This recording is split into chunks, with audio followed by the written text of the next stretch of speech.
1953, c'est la mort de Staline, c'est aussi la fin de la guerre en Corée, c'est enfin la dernière année avant que l'empire colonial français ne commence à se désagréger.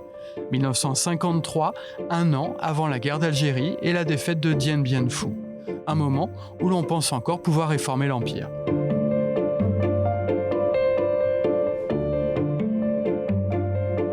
En 1953, Nicolas Bouvier commence ses voyages qui deviendront le sujet de son livre, L'usage du monde.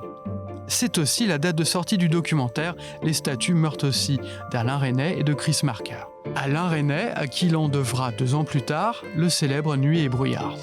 Quand les hommes sont morts, ils entrent dans l'histoire. Quand les statues sont mortes, elles entrent dans l'art. Cette botanique de la mort, c'est ce que nous appelons la culture. Présence africaine est une revue, née juste après la guerre. Parmi ses signatures qui ont fait sa renommée, Aimé Césaire, Senghor, Picasso ou Gide. Ce dernier a d'ailleurs écrit dans le premier numéro. En 1951, la revue pose la question cruciale. Pourquoi l'art nègre se trouve-t-il au musée de l'homme alors que l'art grec ou l'art égyptien se trouve-t-il au Louvre ? La revue commande alors à 2 jeunes cinéastes un documentaire pour répondre à cette question. Alain Resnais a déjà de nombreux documentaires derrière lui, mais il n'a pas encore fait de fiction. Quant à Chris Marker, c'est un brillant touche-à-tout. Le film, tourné au Musée de l'Homme et au Sénégal, utilise brillamment les archives.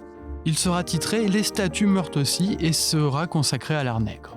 Petit détour sémantique, le terme « nègre », perçu comme péjoratif et méprisant dans la bouche des Blancs, a été réévalué et transformé dans les années 30 par Léopold Senghor et Aimé Césaire pour trouver non sans provocation une identité forte et fière. C'est la négritude.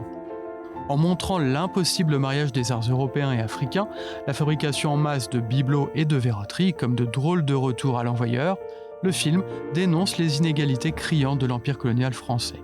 Le film est présenté à Cannes en 1953 et dans la foulée est interdit.